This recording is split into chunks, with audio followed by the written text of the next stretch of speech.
I'm Corbett Wall with DV Auction, here with the cattle market summary for the week ending August the 16th, brought to you entirely by DV Auction. It's getting towards fall production sale season, guys. If you guys are having a production sale this fall and you want to get it broadcast on the largest cattle production sale broadcaster, get a hold of one of our representatives or go on our website, dvauction.com, and get signed up. You want to get time away, you might need to get your cattle videoed or what have you, but get on there and get your catalog put on our online catalogs there, and a lot of people like to go on there and shop online for what they're looking for as far as breeding stock, and for you people that are looking for some good high quality breeding stock or replacement heifers or purebred cattle, whatever you're looking for, just get on dvauction.com and search through those catalogs, find your sale. If you can't make it to that sale, then you can get online there and bid and view right there live on the sale. But be sure and check that out. Before I give another scathing review of the week's activities last week and all the collusion and all the taking advantage of that went on with what happened last week, I want to thank everybody. I had a birthday over the weekend, and it wasn't a major milestone birthday or anything, but just unbelievably couldn't fathom how many birthday wishes I got on Facebook and texts and different messages, and boy, it made me feel good. A lot of people getting to watch this report. I appreciate you guys sharing it whenever you see fit, or telling people that's where you get a lot of your market information is on the feeder flash and cattle market summary here. But I wanted to share with you a card that my sister got me, of all people, but it kind of made me feel good about this card. But if you look at this card right here, I don't know if you can read it. It says, "Good news, there's a way to enjoy whole grains and leafy greens." And then on the inside it says, "Feed them to a cow and it makes delicious, satisfying steak." But that card is from Hallmark, and I'm kind of glad that they had a card like that, but I was really tickled to open that card. But let's talk about what all happened last week, and I'm going to call it the sting. And I'm not saying in any way, shape, or form, although there is some conspiracy theories out there, that that fire was meant to happen, that they had at Finney County in Holcomb, Kansas, a week ago Friday. You know, nobody's really suggesting that, honestly, but talk about taking advantage of, and not just Tyson, all the Packers took advantage of it. And it's just, if you go back and look over the last 30 years, every time we had a disease outbreak scare like mad cow, or any time we had a major breakdown of a plant, or every time you had a major influx of supply of market-ready cattle, whether there was way too many or not nearly enough, every single time your Packers take advantage of it. They use it to their advantage, and they end up making huge profits on top of the already record profits that they've been making. And it's really disgusting and disheartening for your producers. Not that they don't want to see your Packers, your corporate Packers make money. That's fine. Make money, but don't gouge and don't take advantage, and don't use unfair trade practices. And they really showed their true colors this time. And I'm going to talk to you about something that was sent to me that I looked at, and it's one of the things that we need to use to try to get after this. I know everybody's thinking, what can we do? What can we do? We can pool our money and build a packing plant. You know, is that really feasible? There's been several of them try to do it. They've tried to do it up in the Dakotas. They've tried it several times there in Iowa and places. It's a hard deal to do. It takes a lot of money. You're getting into a game that you really don't know how to play. It's harder than you think. And then once you get there, when you need cattle, you're going to need a steady flow of cattle. A lot of times they've done it on a cooperative basis where you had people that fed and thought they'd have enough cattle to keep it full, but you have to get economies of scale. You have to build a plant that can really handle a lot of cattle consistently without breakdowns or interruptions. And so if you have to get on the open market and start buying cattle, it's amazing what those packers can give for the cattle once somebody comes in there and muddies the water up a little bit for them. But that's a difficult thing to address. Then you got to sell the meat on the other end, and they can be just as ruthless and retaliatory on that end as they are on the buying of the fat cattle end. And almost threatening to anybody that might want to do business with you. So that's not really a feasible deal. It'd be great if somebody could do it and make it a big enough scale where that's another thing. You can't hardly build a plant big enough with pooled money to really make a difference. We have some nice regional packers around that really help establish any market position that we might get.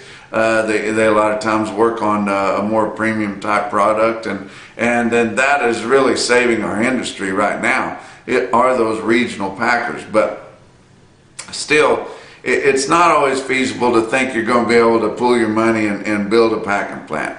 So what are some things we could do? Well, you know, I've shared with you a couple of times the ideas that my friend Lee Richmond has about changing the live cattle contract on the Chicago Mercantile Exchange to make it a little more fluid, to get more longs interested in taking a position there and getting him to hold those positions when the contract matures, and turn it into a cash settlement instead of a delivery process, which nobody wants to take delivery and nobody wants to deliver anymore. So you can get on there on his Twitter account at Lee Richmuth, and it's Reichmuth. Spells it a little bit different there, but there's been a lot of talk about that. We've already given that proposal to some cattlemen's groups there, and plan on doing that a lot more. But and it doesn't have to be everything his whole idea the whole way. Very open-minded. Just need to get something that works better.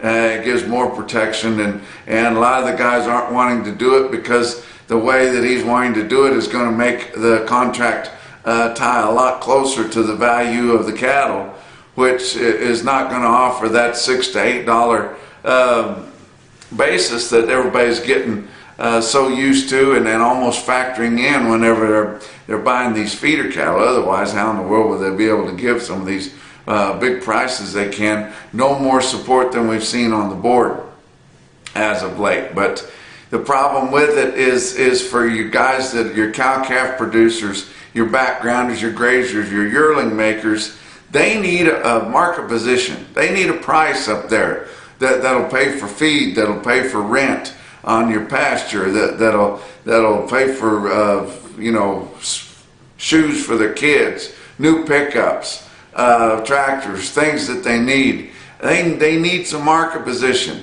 A lot of your mainstream cattle feeders don't really care what the price of cattle is. They're just going to buy feeder cattle that'll hedge, and all they're worried about is the basis. Well, you know, we keep losing market position and whittling down. We're getting down where our cattle aren't bringing enough, and they would be perfectly happy if our fat cattle market was $15 a hundred, as long as the board was $10 a hundred and they could put $5 basis in their pocket. That's not going to work in the long run. We've got to get something established here that'll work for the whole industry. But that's something that we need to look at doing. Another thing that we need to look at doing is we need to get all of our industry organizations moving in the same direction, pushing in the same direction. And you know, your NCBAs, your U.S. Cattlemen's Association, RCAF, they need to work together. It seems like they're always bickering over who's getting the credit for things whenever they happen. And I tell you what, the biggest, of course, is NCBA, and they've got people like me or anybody else scared to say anything that's not just totally complimentary of them, because they're as bad as the packing industry when it comes to retaliatory. I've had it happen to me. I know a lot of other guys have too, but they need to get to working in the right direction. We need to be spending our checkoff dollars. Everybody says NCBA doesn't set where the checkoff dollars go. That may be true, but NCBA has the working groups that have the meetings to get these things worked, and they get these things pushed through. They've got a lot more influence in that than anybody else does. But we've got to quit bickering over who's getting credit for what. We've got to fight back against this fake meat, and they say that's in the bylaws. You can't use the dollar to disparagingly talk about a competitive product. Okay, don't do that. Then talk up our beef. Throw a couple $1 million to Arby's for them to say we have the real meats instead of just we have the meats. Do something. Talk about how healthy the beef product is in comparison to fake meat. Things like that. There's things that you can do that would help, but we've got to get pushing in the same direction. Now, to try to handle this deal with where these packers are taking advantage of the industry, I had a guy share this with me. He was talking about, it's about a letter that was actually sent to the USDA's undersecretary at the end of last month, but it all goes back to the fall of 2017, where your Organization of Competitive Markets, which I'm not very familiar with, I knew they were around but not really sure how that works, but the Organization for Competitive Markets sent a letter to the USDA Undersecretary. It was all about, in the fall of 2017, the Organization of Competitive Markets actually sued the USDA over these same things that we saw this past week. The taking advantage of, the collusion, all the things that they see going on in the industry. Well, they didn't necessarily win that lawsuit, but the USDA did pledge that it was going to work on new P&S rule regulations that would address these type of things. And so here at the end of last month, your Organization of Competitive Markets actually sent a letter up there praising some of the senators and some of your congressmen that had worked on getting this pushed through. And so they had several different priorities listed there that they wanted them to make sure that they get in some of these new rules for P&S. And I know how you guys feel. I feel the same way. Most of us believe that the P&S is about as useful as tits on a boar hog. And I've known that my whole life. I experienced when I was in another division of the USDA, saw some of those people come over that were in that P&S type environment, that they're not really one of us. Your P&S there is to protect your cattle people, and rarely do they do it. Most of the time they just harass the people that are trying to follow the laws. They stay after you about your bond all the time, in wanting paperwork to back up everything you do. And then when you have a crook that comes in and tries to screw people around in the industry, or you have somebody that just plain goes broke, and that happens too, well, then they rarely have anything to do with that, because most of those guys don't have bonds. And when they do, you're just going to get pennies on the dollar through that settlement there.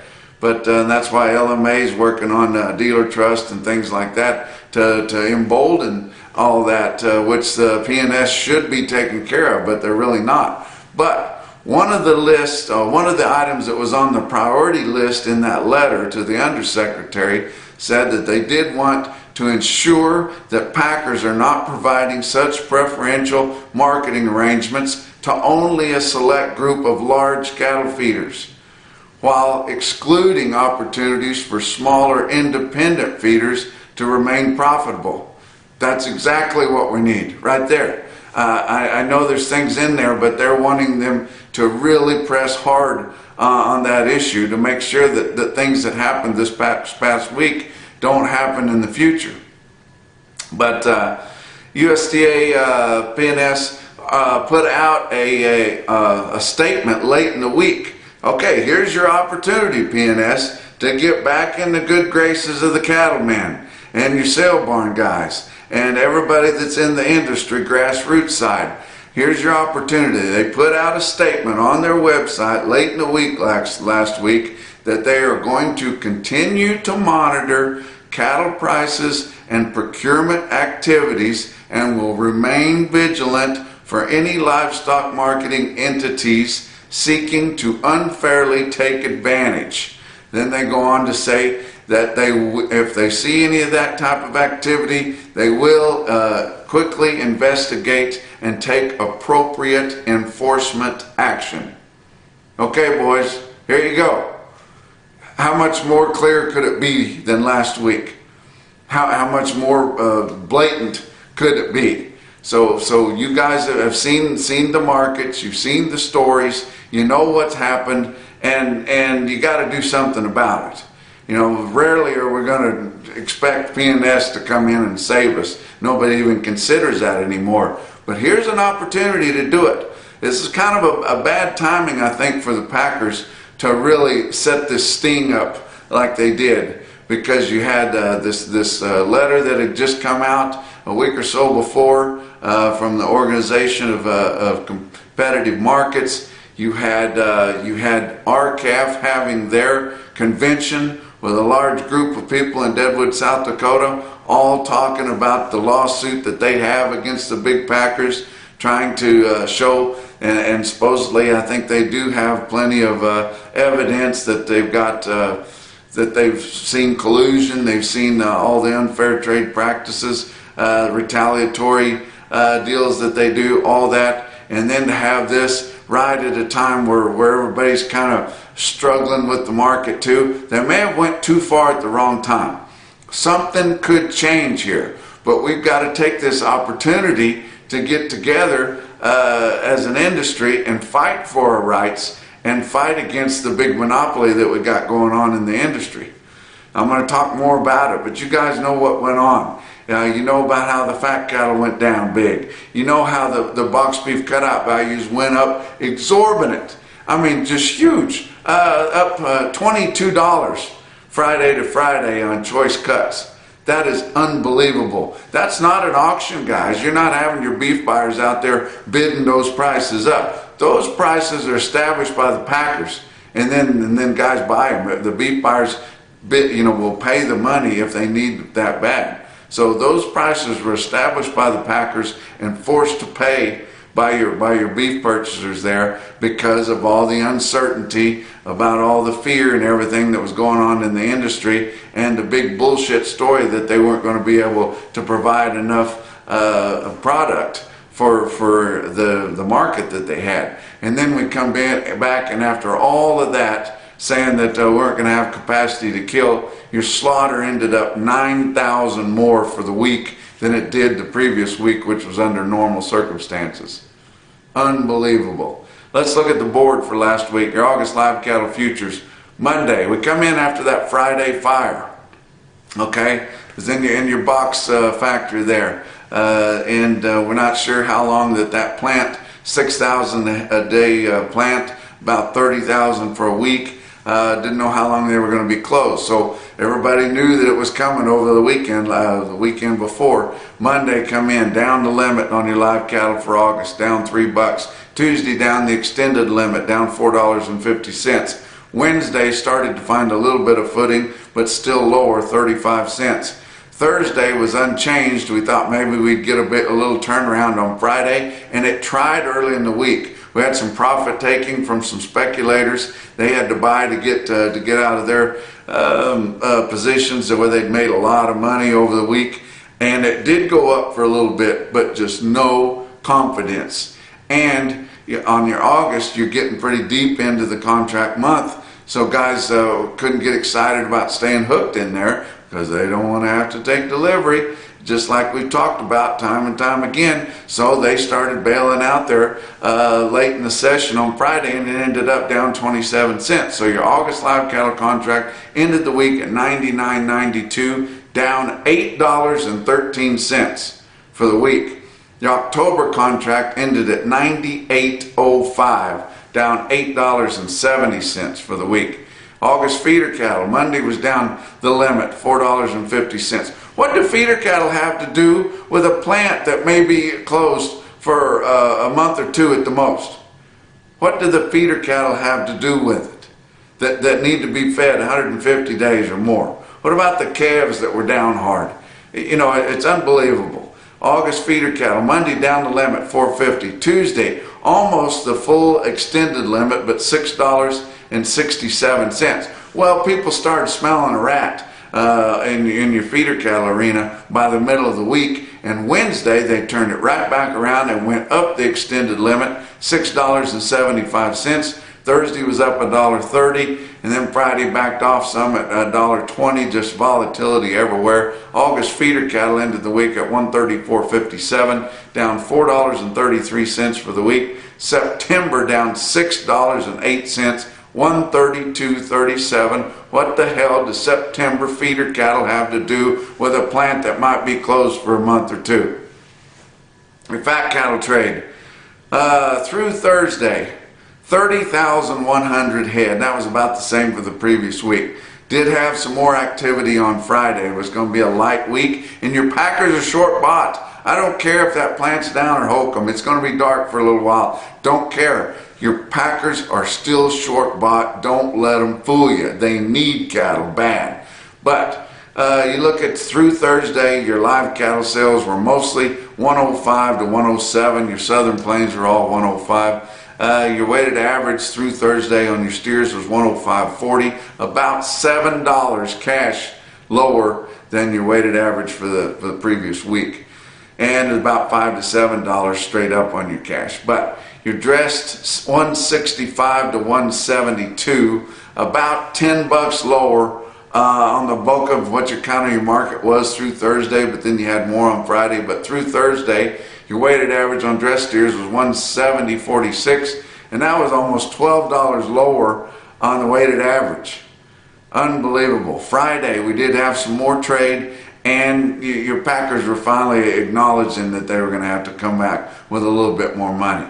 You had your northern feeders shrugging off bids of 107, you know, just kind of giving them a smirk and a grin and telling them that ain't going to cut it. Iowa sold about 1,600 head that were confirmed at 107, but it wasn't getting a whole lot done.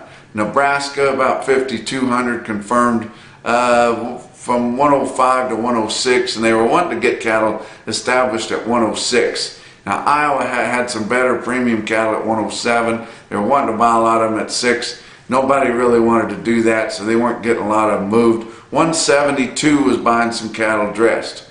Kansas even sold some more cattle on Friday, but not many at 105 and 172. But they're going to come in this week, and they're going to need cattle.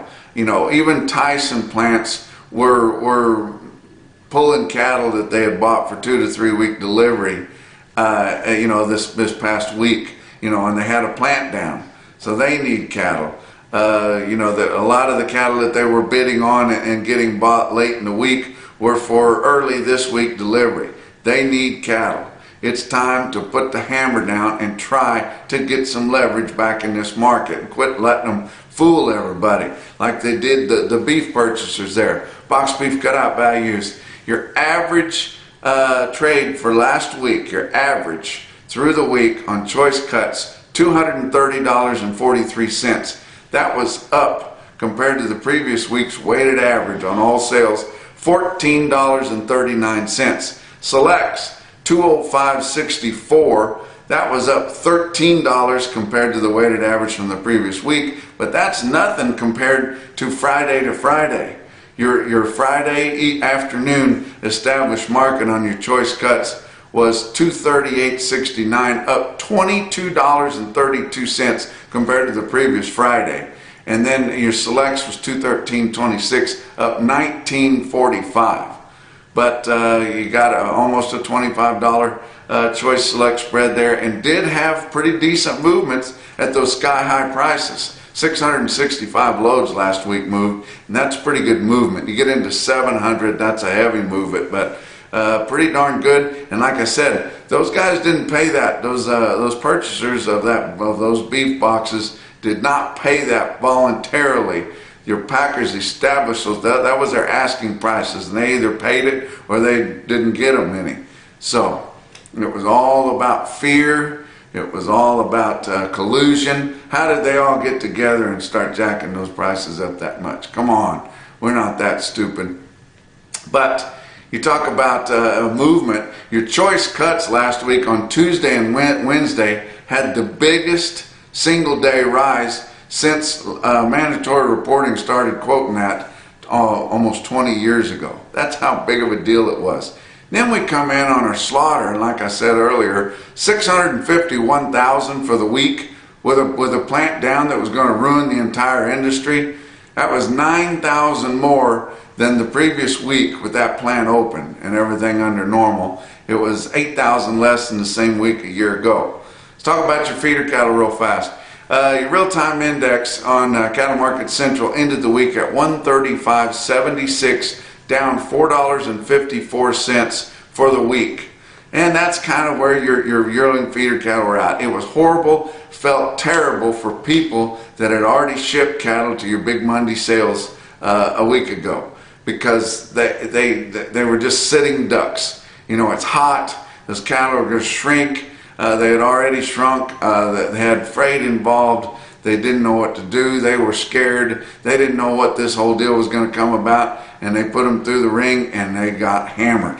And it was nobody's fault. You can't blame it on your order buyers either. Most of them were giving more than they probably had all rights to give, just trying to be halfway fair, because that's the kind of way your order buying industry is. But some order buyers were just taken completely out of the market.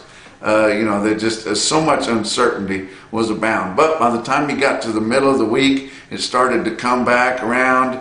And in OKC West, El Reno was like $4 to $6 lower. Not a complete wreck by the middle of the week. And as we moved on, it was at least that good. But still, your feeder cattle were about $4 to $6 lower by the time we worked through the whole week. So not a complete wreck. Your calves took a big hit. And like I said, they're so far from the knife. How could that matter? But $5 to $10 lower on your calves pretty much everywhere, and in your southeast and all over. But I'm going to give you a couple of individual quotes. Late in the week on Friday, St. On's, South Dakota, St. On's Livestock sold 125 steers, weighed 902 at $141. Nothing wrong with that. And the best price I saw on 8-week cattle late in the week was at Mankato Livestock, Mankato, Kansas. 68 head of 805-pound steers, bring 147. That's a look at your week's markets from Home DV Auction Office here in Canyon, Texas. We'll talk to you next week.